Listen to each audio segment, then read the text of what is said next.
Assalamualaikum warahmatullahi wabarakatuh. Selamat pagi anak-anakku semuanya. Bagaimana kabarnya kalian hari ini? Mudah-mudahan semuanya sehat ya. Pada pagi hari ini kita akan mengulang kembali terkait dengan pencatatan jurnal. Jadi mudah-mudahan dari penjelasan ini kalian sudah betul-betul paham. Untuk pencatatan ini yang perlu kalian ingat adalah rumus bahwa apabila saldo rekening simpanan bertambah, maka pencatatan di dalam jurnal itu akan ditulis di sebelah kredit.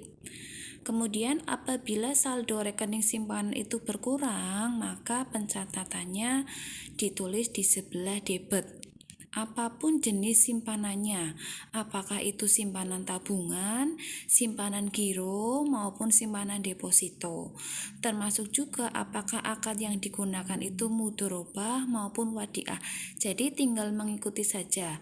Misalnya tabungan mudhorobah atau tabungan wadiah, atau itu giro wadiah, bisa juga giro mudhorobah. Jadi untuk akad itu tinggal mengikuti di soal.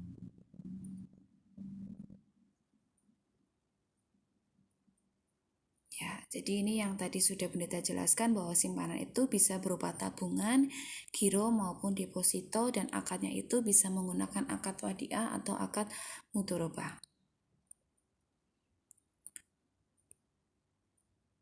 Nah, sekarang kita coba soal yang pertama. Bas menerima setoran tunai pembukaan tabungan mudhorobah atas nama Vili sebesar 5 juta rupiah. Nah, di situ perlu kalian garis bawahi yaitu menerima setoran tunai. Nah, dari menerima setoran tunai itu maka perlu kalian analisis. Nah, ketika ada setoran tunai berarti transaksi itu penambahan atau pengurangan. Ya, jadi karena setoran maka itu akan menambah rekening Vili. Nah, ketika rekening Vili itu bertambah, maka nanti pencatatan simpanan akan ditulis di sebelah kredit. Nah, simpanannya itu kamu lihat bentuknya adalah tabungan. Akadnya adalah akad mudhorobah. Maka pencatatan di jurnalnya bisa kamu tulis di sebelah kredit dulu yaitu tabungan mudhorobah Vili sebesar 5 juta rupiah. Nah, karena setorannya secara tunai berarti kasnya bertambah di sebelah debit sebesar 5 juta rupiah. Bagaimana untuk penjelasan soal 1 bisa dipahami? Jadi Bunita ulang kembali bahwa di situ adalah setoran tunai. Maka apabila setoran berarti itu nanti akan menambah rekening.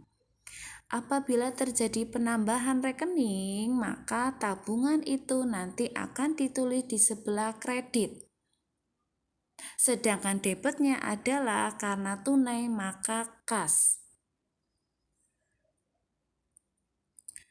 Sekarang kita coba soal yang kedua.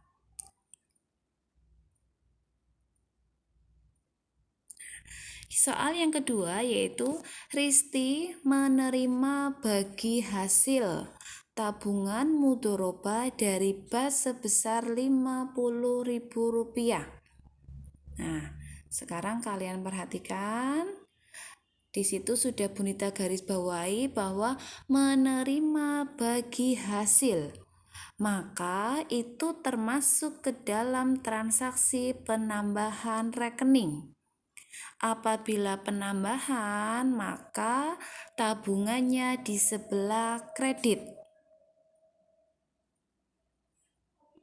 Ya, jadi tabungannya di sebelah kredit karena tabungan itu bertambah sebesar Rp50.000. Nah, kemudian debitnya apa? Kamu lihat, di situ adalah bagi hasil dari tabungan dengan akad mudhorobah. Jadi kalau akadnya mudhorobah itu nanti nasabah harus mendapatkan bagi hasil. sehingga di debitnya nanti adalah hak pihak ketiga atas bagi hasil. Maksudnya pihak ketiga ini adalah nasabah. Mengapa disebut sebagai hak? Karena nasabah harus menerima bagi hasil itu. Sehingga kita sebut dengan hak pihak ketiga atas bagi hasil. Nah, sekarang kita bedakan pada soal yang ketiga. Nah, soal yang ketiga adalah Dika menerima bonus sebesar Rp50.000 dan dipotong pajak sebesar Rp10.000. Nah, apabila kalian perhatikan soal di sini nomor 2 dan nomor 3 seolah-olah transaksi itu sama. Ya, jadi menerima bagi hasil dan menerima bonus yaitu sama-sama transaksi penambahan yang nanti mengakibatkan tabungan itu di sebelah kredit. Ya, jadi tabungannya Dika nanti di sebelah kredit. Karena ada kata-kata bonus, maka sudah jelas bahwa akad yang digunakan adalah akad wadiah. Jadi wadiah itu titipan. Bank mau memberikan imbalan boleh, tidak memberikan pun juga boleh. Maka ketika bank memberikan imbalan itu, maka kita sebut sebagai bonus. Nah, bonus itu bagi pihak bank merupakan beban bonus yang berasal dari tabungan wadiah. Sehingga debitnya adalah beban bonus tabungan wadiah Rp50.000 dan kreditnya adalah tabungan wadiah Dika sebesar Rp50.000. Kemudian soal yang berikutnya, ternyata selain menerima bonus, Dika juga akan dipotong pajak sebesar Rp10.000. Nah, pajak itu nanti akan mengurangi saldo tabungan Dika. Sehingga nanti pencatatan di jurnalnya karena berkurang, maka tabungan Dika akan muncul di sebelah debit sebesar Rp10.000. Kemudian kreditnya karena itu pajak maka disebut sebagai kewajiban pajak penghasilan.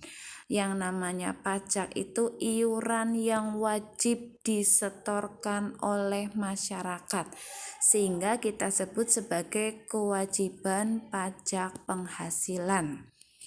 Ya, bagaimana untuk soal nomor 2 dan nomor 3 bisa kalian pahami?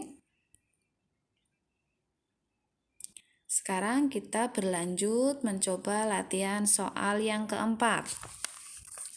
Kalista menerima biljet giro dari nasabah Bank Ikhlas Syariah atau BIS yang pernah membeli sesuatu dari Kalista Shop seharga Rp10 juta. Sekarang kalian lihat di situ yang Bunita garis bawahi adalah menerima biljet giro. Berarti itu adalah transaksi penambahan. Ya, jadi itu adalah transaksi penambahan. Apabila bertambah, maka nanti simpanannya kita tulis di sebelah kredit. Nah, yang perlu kalian ingat, karena yang diterima adalah biljet giro, sudah pasti bahwa itu adalah rekeningnya rekening giro.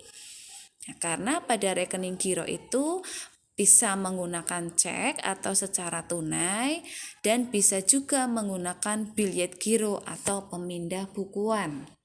Nah, jadi karena ini biljet giro nanti hanya memindahkan dari nasabah BIS pindah ke rekeningnya Kalista sebagai nasabah BAS. Nah, jadi kalian pun juga bisa melihat bahwa di situ ada bank yang berbeda antara Kalista nasabah BAS dengan nasabah BIS, Bank Ikhlas Syariah.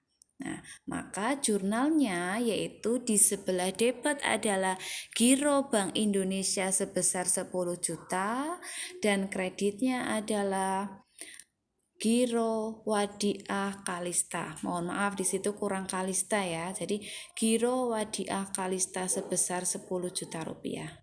Ya, Bunita ulang kembali. Jadi karena menerima biliet giro berarti itu adalah transaksi penambahan rekening giro, maka rekening giro Kalista akan kita tulis di sebelah kredit. Kemudian debitnya karena melibatkan dua bank yang berbeda, maka akan kita catat sebagai giro Bank Indonesia.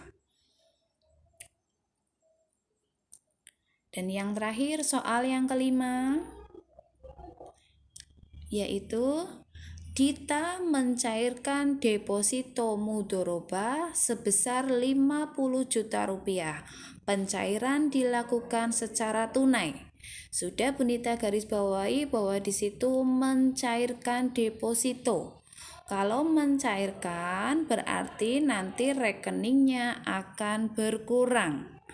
Ketika rekening berkurang, maka nanti akan kita catat di sebelah debit. Kemudian yang kedua, pencairan itu dilakukan secara tunai. Kalau secara tunai berarti nanti pencatatannya menjadi kas di sebelah kredit. Maka jurnalnya deposito mudoroba Dita sebesar 5 juta rupiah dan kasnya di sebelah kredit 5 juta rupiah. Demikian pembahasan soal pada pagi hari ini, ada 5 soal. Silakan kalian pahami dan sering-seringlah kalian berlatih. Demikian materi yang dapat Bunita sampaikan. Terima kasih atas perhatiannya. Wassalamualaikum warahmatullahi wabarakatuh.